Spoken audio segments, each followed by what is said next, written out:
Assalamu alaikum. This is Sajjadur Rahman, lecturer of Civics and Good Governance, Tahaduddin Girls High School and College. My dear students of class 9 and 10, I welcome to the online class. I hope that you are well. I am also fine. সুপ্রিয় শিক্ষার্থীবৃন্দ, গত ক্লাসে আমি আলোচনা করেছিলাম relative প্রনাউনযুক্ত simple থেকে কিভাবে complex করা যায়, উদ্দেশ্যমূলক বাক্য থাকলে কিভাবে সিম্পল থেকে কমপ্লেক্স, কমপ্লেক্স থেকে কম্পাউন্ড করতে হয়। এখন আমি তোমাদেরকে যুক্ত কোনো সিম্পল সেন্টেন্স থাকলে এটাকে কিভাবে কমপ্লেক্স করা যায়। যেমন simple sentence, he is too weak to walk. এখন এটা যদি আমরা কমপ্লেক্স করি, দেখো কিভাবে করতে হবে। যদি কমপ্লেক্স করি তাহলে এই টু এর পরিবর্তে সো এবং এই টু এর পরিবর্তে দ্যাট, তাহলে হি is so weak, এই টু এর পরিবর্তে that, প্রথম সাবজেক্টটা আবার ফিরে যাবে হি। এই বাক্যটা মূলত নেগেটিভ এক্সপ্রেশন, এই কারণে that এর পরে যে অংশটা এটা নেগেটিভ হবে। তাহলে হি is so weak that he, that এর পরে সাবজেক্টের পরে হয় could not বা ক্যান নট ইউজ করতে হবে। যদি প্রথম অংশ প্রেজেন্ট ইনডিফিনিট থাকে তাহলে ক্যান নট, পাস্ট ইনডিফিনিট থাকলে কুড নট। তাহলে he is so weak that he could not walk. এখন এটা যদি আমরা কম্পাউন্ড করি তাহলে কিভাবে? যদি কম্পাউন্ড করি তাহলে হি ইজ, কম্পাউন্ড করার সময় এই সো এর পরিবর্তে very, he is very weak, and he could not walk, এই হয়ে গেল টু যুক্ত কোন সিম্পল সেন্টেন্সে কিভাবে কমপ্লেক্স, আবার কমপ্লেক্স থেকে কিভাবে কম্পাউন্ড করা যায়। যেমন আরেকটা বাক্য খেয়াল করো,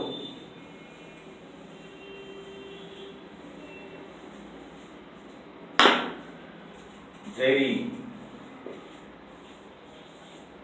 was too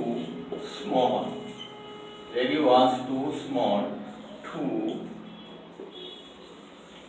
chop wood. এখন এটা যদি আমরা কমপ্লেক্স করি তাহলে কি হবে? কমপ্লেক্স করলে Jerry was so small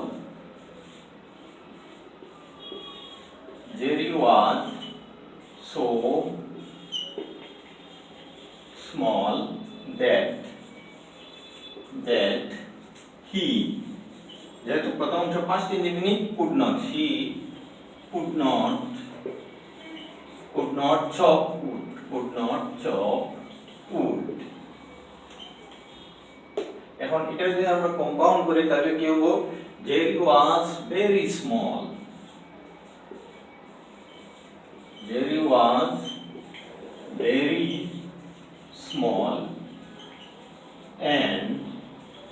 and he could not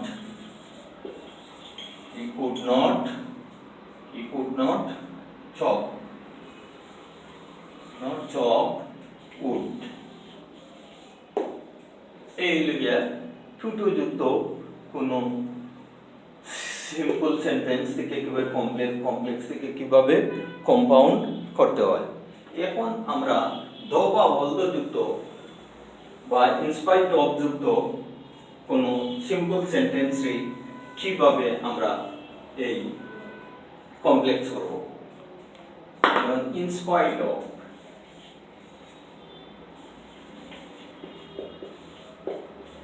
in spite of his poverty, in spite of his poverty,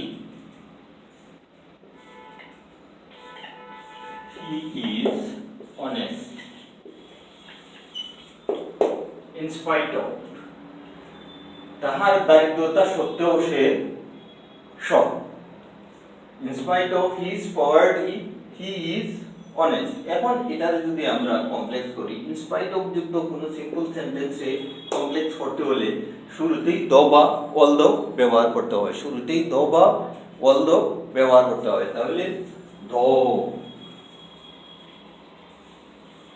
দো, যেহেতু এটা ডিপেন্ডেন্ট বাক্য আর এটা ইন্ডিপেন্ডেন্ট বাক্য, দুইটাতে কিন্তু একটা সাবজেক্ট লাগে, একটা ভার্ব লাগে, একটা অবজেক্ট লাগে। তাহলে এখানে যেহেতু এটা একটা ফ্রেজ, এটা একটা প্রিপজিশনাল ফ্রেজ, এখন এই ফ্রেজটারে একটা বাক্যে পরিণত করতে হবে। তাহলে একই ব্যক্তি, তাহলে সাবজেক্ট হলো he is poor, though he is poor, comma, he is honest. He is honest. He is honest. যদিও সে গরিব তবুও সে সৎ। এখন in spite of যুক্ত কোনো সিম্পল সেন্টেন্স বা দো যুক্ত কোনো কমপ্লেক্স সেন্টেন্সে কম্পাউন্ড করতে হলে এন্ড এর পরিবর্তে বাট ইউজ করতে হয়, এন্ড এর পরিবর্তে বাট ইউজ করতে হয়। তাহলে he is কম্পাউন্ড করার সময় he is poor but he is honest. He is honest.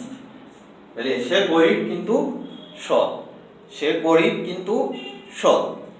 এই হলো গিয়া ইন স্পাইট অফ যুক্ত কোনো সিম্পল সেন্টেন্সে কমপ্লেক্স করতে হলে কি করতে হয়, অথবা ইন স্পাইট অফ যুক্ত কোনো সিম্পল সেন্টেন্স বা দ যুক্ত কোনো কমপ্লেক্স সেন্টেন্সে কম্পাউন্ড করতে হলে কিভাবে করতে হয় আমরা দেখলাম। এখন আমরা ইফ যুক্ত বা এখন একটু আমরা ব্যতিক্রম ভাবে যাব, যে আমরা শুরুতে complex simple compound, complex simple এবং কমপ্লেক্স কম্পাউন্ড ইফ যুক্ত কোনো কমপ্লেক্স সেন্টেন্সে কিভাবে সিম্পল করতে হয়, যেমন হলো if you work hard, if you work hard, you will prosper in life. এখন ইফ যুক্ত কোনো সিম্পল কমপ্লেক্স সেন্টেন্সে সিম্পল করতে হইলে শুরুতেই কিটা করতে হয়, ইফের পরে যদি অ্যাফার্মেটিভ থাকে, ইফের পরে যদি বাক্যটা অ্যাফার্মেটিভ হয়, তাহলে বাই প্লাস জিরান্ড এর ব্যবহার করতে, জিরান্ড মানে ভার্বের সাথে আইএনজি যোগ করিয়া, তাইলে বাই প্লাস জিরান্ড মূল ভার্বের সাথে আইএনজি। এখানে এই বাক্যে মূল ভার্ব হলো ওয়ার্ক, তাইলে by working hard, you will prosper in life. By working hard you will prosper in life.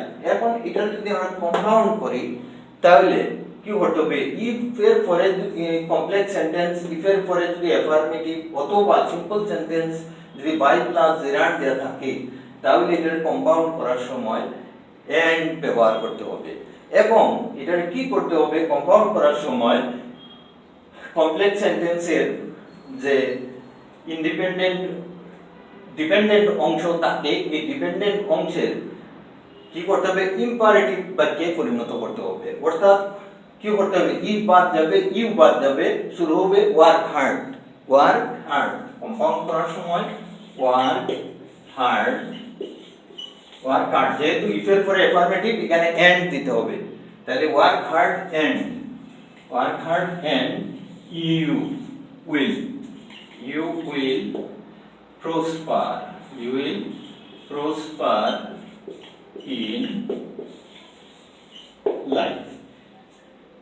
if এর পরে অ্যাফার্মেটিভ হলে সিম্পল করার সময় বাই প্লাস জিরান্ড অর্থাৎ মূল ভার্বের সাথে আইএনজি এবং কম্পাউন্ড করার সময় কমপ্লেক্স সেন্টেন্সের এই ডিপেন্ডেন্ট অংশের অ্যাফার্মেটিভ ইম্পারেটিভ করতে হবে এবং এন্ড যুক্ত করে অ্যাফার্মেটিভ হলে এন্ড এবং পরের ইন্ডিপেন্ডেন্ট অংশ মানে পুরোপুরি যেভাবে আছে এইভাবেই বসে যাবে। এখন আরেকটি বাক্য খেয়াল করো,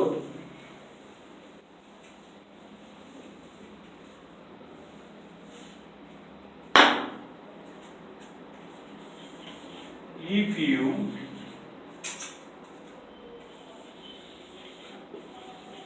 do not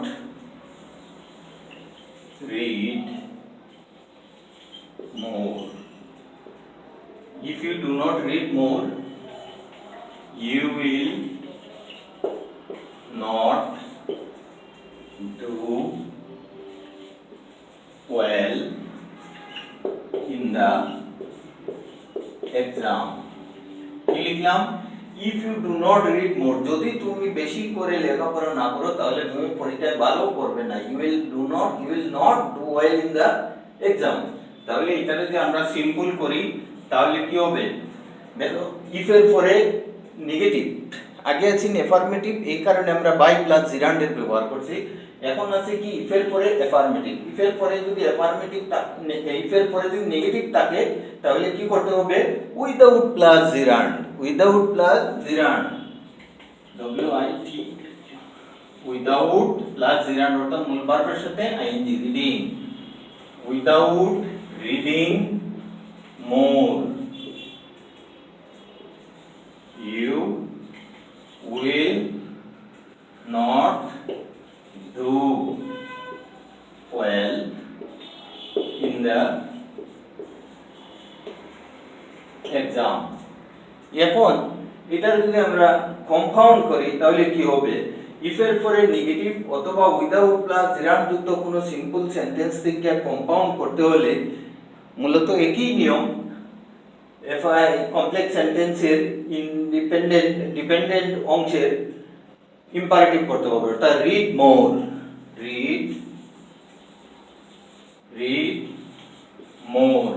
যেহেতু if এর পরে অ্যাফার্মেটিভ অথবা সিম্পল সেন্টেন্স উইদাউট প্লাস জিরান্ড তাহলে এখানে এন্ড না লিখে অর লিখতে হবে, এন্ড না লিখে or, read more or you will not do well in the exam। এই হলো মোটামুটি এই কমপ্লেক্স থেকে সিম্পল থেকে কমপ্লেক্স কিভাবে করতে হয়। সুপ্রিয় শিক্ষার্থীবৃন্দ, আজকে এই সিম্পল কমপ্লেক্স কম্পাউন্ডের উপরে ক্লাসটা এখানেই মোটামুটি শেষ। এগুলাই তোমরা যদি আরও এক্সারসাইজ বুক দেখে আরও বেশি প্র্যাকটিস করো তাহলে তোমাদের এই সিম্পল কমপ্লেক্স কম্পাউন্ড সম্বন্ধে ধারণাটা ক্লিয়ার হয়ে যাবে। আশা করি তোমরা ক্লাসগুলো মনোযোগ সহকারে দেখছো এবং বুঝেছো। তোমাদেরকে এই সংকটকালীন মুহূর্তে আবারও তোমাদের জীবনের সুস্থতা কামনা করে আজকের ক্লাসটা এখানেই শেষ করলাম। ধন্যবাদ।